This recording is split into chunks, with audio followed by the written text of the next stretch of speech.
The probate attorney slid the final accounting across his mahogany desk, and my mother reached for it before I could even see the bottom line. My father sat beside her with his hands folded like a man at church, while the lawyer tapped one paragraph with his pen and said, "According to the estate inventory filed with the court, all known assets have been distributed." My mother's mouth lifted at one corner when she heard that word, distributed, as if my grandfather's entire life had been neatly poured into her purse. I remember staring at the empty signature line where my name should have mattered, and feeling the room go quiet, except for the hum of the fluorescent lights. My name is Natalie Warren. I'm 33 years old. And if I had believed that probate file, I would have walked away thinking my grandfather left me nothing but 2 trash bags of clothes, a rusted cabin key, and a lie dressed up as court paperwork. My grandfather, Arthur Bellamy, raised me more than my parents ever did. That sounds harsh, but it's the cleanest version of the truth. My mother, Denise Warren, was his only daughter, and she had always treated him like an obligation with a checkbook. My father, Mark Warren, treated him like a problem to be managed. I was the one who took him to cardiology appointments. I was the one who organized his pills into the little blue plastic case every Sunday. I was the one he called when the furnace went out, when his truck battery died, when he forgot the password to his bank portal and got too embarrassed to ask anyone else. So, when he died at 78, I knew grief would be ugly. I did not know it would be notarized. The first sign came at the reading of the will, except there was no reading the way movies make you imagine it. There was just a conference room, 3 bottles of water, and a probate attorney named Leonard Pike who kept saying the instrument instead of your grandfather's wishes. The will he showed me was dated 9 months before Grandpa died. That was already wrong. Because 9 months before Grandpa died, he was recovering from a minor stroke that had affected his speech and his right hand. He could still understand everything, but writing his name took effort. He used to joke that his signature looked like a spider fell in ink. But the signature on that will was smooth, strong, almost pretty. It left everything to my mother.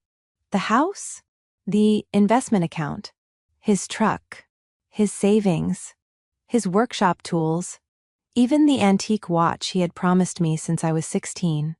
I asked about the older will, the one Grandpa had told me about after Grandma died, the one that left the house to my mother, a college fund remainder to my cousin, and his cabin in Pine Hollow to me. My mother's face hardened instantly. "There was no older will," she said. I looked at the lawyer. "Can you check?"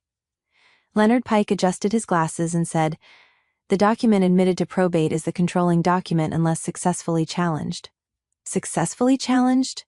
2 words that sounded like a locked door. I didn't have money for a legal fight. I had a leased apartment, a job in hospital billing, and a savings account that barely survived emergencies. My parents knew that. They had always known exactly how much power came from making a fight too expensive. At the end of that meeting, my mother handed me 2 black contractor bags. "These were in the garage," she said.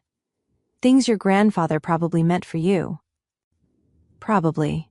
Inside were old flannels, work gloves, a coffee mug from Yellowstone, and a framed photo of Grandpa holding me on a fishing dock when I was 7.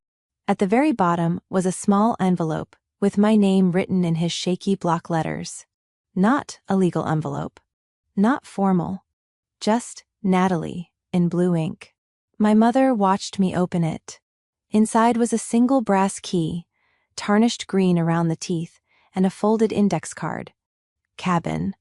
Back road entrance. Don't lose this. My father exhaled through his nose. "That place is worthless. No plumbing half the year.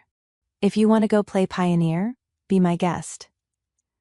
That was the first time I realized something. They didn't want the cabin. Or they didn't know why Grandpa wanted me to have it. Pine Hollow was 2 hours north, tucked into a stretch of county land where cell service disappeared, and the road signs looked older than I was. Grandpa used to take me there when my parents were fighting or when Mom decided I was too sensitive to be around. He taught me how to make pancakes on a propane stove and how to stack kindling so it actually caught. But after Grandma died, he stopped going as often, and in the last year of his life, he mentioned the cabin only once. If things ever get confusing, he told me, sitting at his kitchen table with his weak hand curled around a coffee cup, go where paper can't be deleted. I thought he meant the cabin was peaceful. I didn't understand he meant evidence. 6 days after the probate meeting, I drove up there with the contractor bags in my trunk and the brass key in my cup holder. The cabin smelled like cedar, dust, and cold ashes. Everything looked abandoned, but intentional, like Grandpa had left in the middle of a thought. On the 6th night, rain hammered the roof so loudly I couldn't sleep. I got up to check the windows and noticed a landscape painting above the stone fireplace hanging slightly crooked. It was one of Grandma's. A lake at sunset, orange light bleeding across the water. When I lifted it off the hook, something white slid down behind the frame and hit the floor. A sealed envelope. Thick paper. No stamp. My name across the front in Grandpa's careful, trembling print, and underneath it, one sentence that made my hands go cold. Open only after they believe the court has finished. I sat on the cabin floor for almost 5 minutes before I opened it. Not because I was afraid of what was inside, because I was afraid of how badly I needed Grandpa to still be protecting me. The envelope had been sealed with clear tape over the flap, then taped again along the edges. Grandpa had always done that with important papers. Moisture is patient, he'd say, like damp air was a burglar casing the place. I found a paring knife in the kitchen drawer and slit the top carefully. Inside were 3 things: a handwritten letter, a photocopy of a will, and a small silver flash drive wrapped in a yellow sticky note. The note said, "Start with the letter." So I did. Natalie, if you are reading this, then Denise and Mark have done what I feared they would do, and Pike has helped them do it. Do not confront them yet. Do not call Pike. Do not let them know you found this. My hands are not what they were, so I will be plain. The will they used is not mine. I made a new will after your grandmother died. Then I made an amendment after your mother began pressuring me to transfer the house. The valid papers are not in my home because I no longer trusted the locks. You are not forgotten. You were never forgotten. By the time I got to that line, the words blurred. I pressed the heel of my hand against my mouth because the sound that came out of me was too close to a sob. For weeks, I had been carrying the weight of one unbearable thought, that maybe, at the end, Grandpa had decided I was just another obligation. Maybe love could be revised out of a document. But there it was. You were never forgotten. I kept reading. On the drive is a video of me signing my corrected estate documents with witnesses.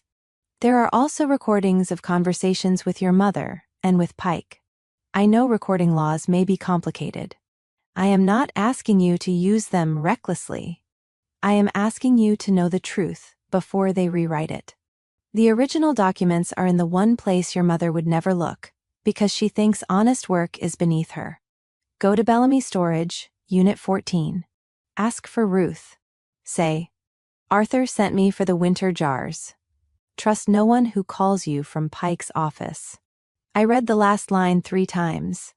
Trust no one who calls you from Pike's office. Rain snapped against the windows. The cabin suddenly felt less like shelter and more like a place someone else might know about. I grabbed my phone.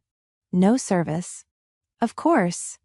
I shoved the papers and flash drive back into the envelope, then sat at the little kitchen table under the weak yellow bulb and forced myself to breathe. Bellamy Storage. I remembered it vaguely. A long, faded row of metal units outside town, the kind of place Grandpa used to keep spare lumber, fishing gear, and boxes of mason jars Grandma insisted were still perfectly good. I also remembered Ruth. Ruth Delgado had run the front office since before I was born. She wore her gray hair in a braid and could make a grown man apologize with one look over her glasses. If Grandpa trusted Ruth, I could too. Probably. That word had become dangerous. The next morning, I hid the envelope inside the lining of my duffel bag and drove down the mountain before sunrise. My tires slipped twice in the mud on the back road, and every set of headlights behind me made my stomach clench. By the time I reached cell service, I had 6 missed calls. 3 from Mom, 2 from my father, 1 from an unknown number. Then a voicemail appeared. I didn't play my parents' messages. I played the unknown one. A woman's voice, crisp and professional, filled my car. Ms. Warren, this is Carla from the office of Leonard Pike. We need you to come in this afternoon regarding a small clerical matter connected to your grandfather's estate. It is time-sensitive, and it would be in your best interest not to delay. My hands tightened around the steering wheel. Trust no one who calls you from Pike's office. I deleted the voicemail and kept driving. Bellamy Storage looked exactly as I remembered. Gravel lot, chain-link fence, sun-bleached sign, and a tiny office with plastic flowers in the window. A bell jingled when I walked in. Ruth Delgado looked up from a crossword puzzle. For 1 second, her face gave away nothing. Then her eyes moved to the contractor bag over my shoulder. You look like Arthur when he was about to do something stubborn, she said. My throat tightened. Arthur sent me for the winter jars. Ruth closed the crossword book. Then she stood, walked to the front door, flipped the sign to closed, and locked it. When she turned back around, her expression had changed. Not soft. Serious. About damn time, she said. They came looking yesterday. My skin prickled. Who came looking? Ruth pulled a ring of keys from her belt and motioned for me to follow her through the side door. Your mother and a man in a suit. Not your father. Too polished, too dead in the eyes. Pike? Didn't introduce himself. Men like that think their shoes are introduction enough. We stepped into the gravel lane between storage units. The morning sun flashed off rows of corrugated metal doors. Unit 14 sat near the back fence, shaded by a pine tree that had grown crooked from years of wind. Ruth stopped before it but didn't unlock it. Arthur paid 10 years in advance, she said. Cashier's check. Put your name as authorized access 3 months before he died. I swallowed. Then why didn't anyone tell me? Because your mother brought paperwork saying the estate owned everything connected to Arthur Bellamy. She demanded access. I told her storage units aren't opened by tantrum. Despite everything, I almost laughed. Ruth selected a key. Then the suit asked whether Arthur ever left documents of a sensitive nature here. My pulse kicked. What did you say? I said Arthur mostly stored old jars and bad fishing rods. She looked at me. Which was true enough. The lock groaned when she turned it. The metal door rattled upward, releasing a breath of stale air, cardboard, sawdust, and dust. At first, it looked ordinary. Stacked plastic bins, an old tackle box, folding chairs, shelves loaded with mason jars wrapped in newspaper, a rolled rug, a cracked cooler. Ruth walked straight to the back wall, knelt with surprising ease, and tugged on the bottom shelf. It didn't move. Then she reached underneath and pressed something. A panel popped loose. Behind it was a narrow fireproof safe. My knees felt weak. Arthur installed that himself, Ruth said. Cussed for 2 hours and bought me lunch so I wouldn't tell anyone how crooked the first attempt was. She handed me a small brass key from her ring. This one's yours now. The safe opened with a heavy click. Inside were 2 sealed legal envelopes, a blue folder, and a small black notebook tied shut with string. The first envelope was labeled, Last Will and Testament, Arthur J. Bellamy, Original. The second, Codicil and Medical Capacity Statements. My fingers trembled as I lifted them out. The blue folder contained witness affidavits, copies of Grandpa's driver's license, letters from 2 doctors, and a notarized statement dated 4 weeks before the pretty signature will my mother had filed. I opened it and saw Grandpa's shaky handwriting across the top of one page. If Denise produces a document after this date leaving everything to her, investigate pressure, fraud, or undue influence. The storage unit tilted around me. Ruth put one hand on my shoulder. Breathe, honey. I tried. Then my phone rang. Unknown number. Ruth's eyes narrowed. Speaker, I answered without speaking. A man's voice came through, smooth as oil. Ms. Warren, this is Leonard Pike. I understand you may be in possession of materials belonging to your grandfather's estate. I stared at the open safe. Pike continued. It is very important you do not remove, copy, distribute, or alter any such materials. Doing so may expose you to legal consequences. Ruth mouthed, "Hang up." But anger steadied me. "How would you know what I'm in possession of?" I asked. There was a small pause. "Your mother is concerned about your recent behavior." My recent behavior? Grief can make people impulsive. I looked at Grandpa's valid will in my hand and felt something inside me harden. "Mr. Pike," I said, "if you have something to say, put it in writing." His voice cooled. "That would be unwise." "No," I said. "Calling me from an unknown number to intimidate me is unwise." I ended the call before he could answer. For a second, neither Ruth nor I moved. Then Ruth said, "Good girl. Now we make copies." She locked the unit from inside while I photographed every document page by page. We used the office copier until the machine overheated and smelled like burnt dust. Ruth sealed one set in a manila envelope and wrote a name on it. "Elena Marquez," she said, "probate litigator. Retired judge's daughter. Mean in the useful way." I tucked the originals into my bag. "Can I afford her?" Arthur already did. I froze. Ruth opened the black notebook and slid out a cashier's check receipt made payable to Marquez Avail, held in trust. Grandpa had planned for this. All of it. That should have comforted me. Instead, it made me wonder how scared he had been before he died. As I left Bellamy's storage, Ruth locked the gate behind me and said, "Go straight to Marquez. No stops." I nodded. But 3 miles down the road, a black sedan pulled out behind me.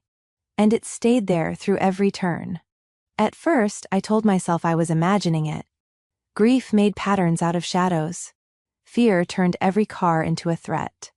But when I took a pointless right onto County Road 8, the black sedan turned to... When I slowed near a gas station, it slowed. When I pulled back onto the highway, it followed. My bag sat on the passenger seat, heavy with Grandpa's original will, medical statements, affidavits, and the notebook. I could feel the documents beside me like they had a heartbeat. I called Ruth. She answered on the first ring. "Tell me." "Black sedan. No plates I can read. It's following me." "Do not go home. Do not go to your parents. Are you near Harrow?" "Yes." "Police station on Maple. Park right in front." The sedan stayed 2 cars back as I drove through town. My hands were slick on the wheel. I wanted to look calm, but my eyes kept snapping to the rearview mirror. When the blue police sign appeared, I swung into the lot fast enough that my tires squealed. The sedan continued past, but not before I saw the passenger turn his face toward me. Leonard Pike. I sat there shaking, one hand still on the gear shift, until an officer tapped my window and asked if I was all right. I almost said yes. Then I remembered Grandpa's letter. Do not let them rewrite it. So I told the officer a lawyer involved in my grandfather's probate had just followed me after warning me not to use documents I had lawfully accessed. I gave his name. I described the car. I asked for an incident report number. The officer's expression changed from polite boredom to careful interest. By the time I left, I had a printed report and a new rule for myself. Everything in writing. Marquez at Vale occupied the 2nd floor of an old brick building downtown, above a bakery that smelled like cinnamon and butter. Elena Marquez did not look like the kind of woman who needed anyone to underestimate her. She was in her 60s, silver-haired, small, and dressed in a navy suit sharp enough to cut paper. She listened without interrupting while I explained. Then she read Grandpa's letter. Then the medical statements. Then the will my mother had filed. At that point, Elena removed her glasses and said, "This is either one of the sloppiest fraud attempts I've seen, or one of the most arrogant."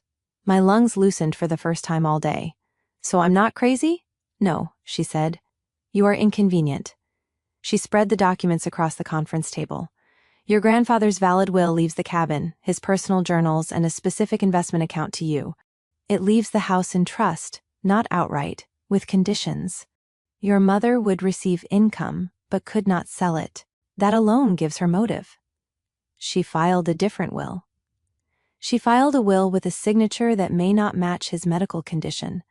We will petition to reopen probate, challenge the admitted document, request an emergency order preserving assets, and subpoena Mr. Pike's records. The words came fast, legal, and frightening. What about the recordings? I asked. Elena's eyes sharpened. Not yet. First, we authenticate the documents. Then we see what Pike claims. People reveal more when they think you know less. She made copies, locked the originals in her firm safe, and had me sign representation papers using funds Grandpa had already placed in trust. Before I left, she slid a photocopy of one page toward me. It was from Grandpa's notebook. A list of dates. Denise came by demanding transfer deed. Mark said nursing home if I didn't cooperate. Pike called, said contesting later would be hard on Natalie. Denise took me to bank. I refused. New will appeared? I did not sign. The last line had been underlined twice. I did not sign. My phone buzzed while I was still staring at it. Mom? This time, I answered. Her voice was sugary. Natalie, sweetheart, where are you? Your father and I are worried. No, you're not. Silence. Then the sugar vanished. You need to stop whatever childish thing you're doing. What thing is that? You went to the cabin. Then, storage. Don't pretend we don't know. My stomach turned cold. Were you having me followed? You are unstable. Leonard is only trying to protect this family. This family? I laughed once and it sounded nothing like me. Grandpa was family. He was confused. You always took advantage of that. The accusation hit like a slap. Then I remembered him teaching me to split kindling, him saving me the corner brownie, him writing you were never forgotten with a shaking hand. No, I said, that's what you did. My mother's breathing sharpened. Listen to me carefully, she said. If you embarrass us in court, you will regret it. For once, I said, put that in writing. I hung up. Elena filed the emergency petition that afternoon. By morning, the court froze the estate assets. By noon, my parents knew, and by sunset, I found my apartment door standing open. For one terrible second, I thought they had come for me. Then, I saw the apartment. Drawers dumped. Closet gutted. Mattress sliced open. Couch cushions overturned. My framed photo of Grandpa and me on the fishing dock lay face down in broken glass. They had not come for me. They had come for the envelope. The old Natalie would have collapsed right there. The new one called the police, then Elena. When Elena arrived, she didn't look surprised. That scared me more than if she had. Did they get anything? She asked. No, I said. The originals are in your safe. For the first time, Elena smiled. Then they just made our case louder. The break-in report joined the harassment report. The next morning, Elena filed both with the court and requested sanctions, discovery, and an order barring my parents and Pike from contacting me directly. That was when the lies began unraveling. Pike claimed Grandpa had come to his office alone to sign the newer will. Elena subpoenaed the building's security logs. Grandpa had never entered. Pike claimed 2 witnesses had been present. One was his receptionist, Carla. The other was my father's golf friend. Elena subpoenaed their phone records. Both had been at a restaurant across town at the exact time written on the will. Then came the signature expert. Then Grandpa's medical records. Then the video from the flash drive. In the video, Grandpa sat at Ruth's office desk, thinner than I remembered, but completely lucid. His right hand shook as he signed the valid will. Ruth stood behind him. Another storage tenant witnessed it. Grandpa looked into the camera and said, slowly but clearly, I am Arthur Joseph Bellamy. These are my wishes. If anyone says different after I'm gone, ask them what they were afraid I wrote down.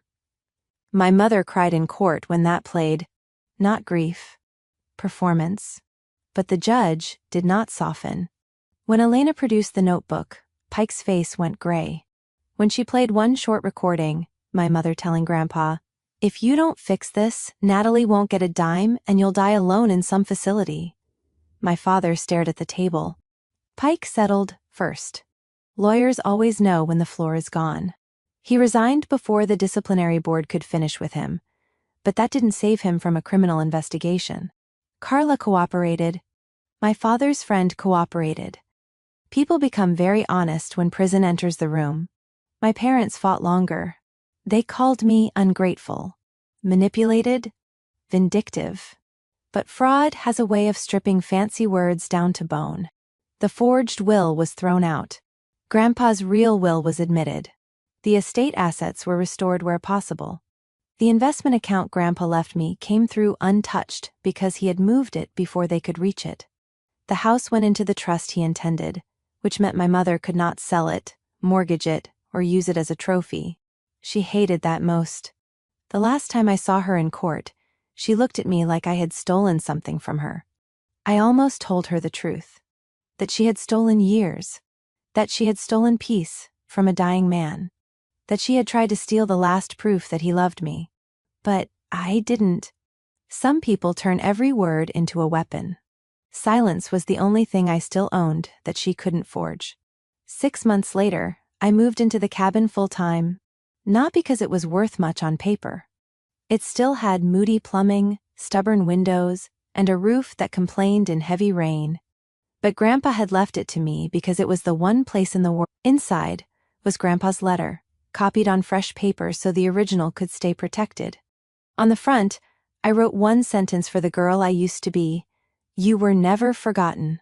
By the following spring, I planted tomatoes and coffee cans along the porch rail, just like Grandpa used to. Ruth came by with jars. Elena visited once and pretended not to enjoy the pancakes I burned on the propane stove. And one evening, as the sun dropped behind the pines, I sat on the porch steps with Grandpa's old flannel around my shoulders and the rusted key hanging from a chain around my neck. For the first time since probate, I wasn't waiting for someone to take something from me. I was home. If my parents taught me anything, it's this. Sometimes the people who smile when the file closes are the same ones terrified of what's hidden behind the painting. If you've ever had to fight for the truth after someone tried to erase you, tell me in the comments. I'll read every one. If this story stayed with you, tell me in the comments what you would have done in my place. And if you want more stories like this, please like the video and subscribe to the channel.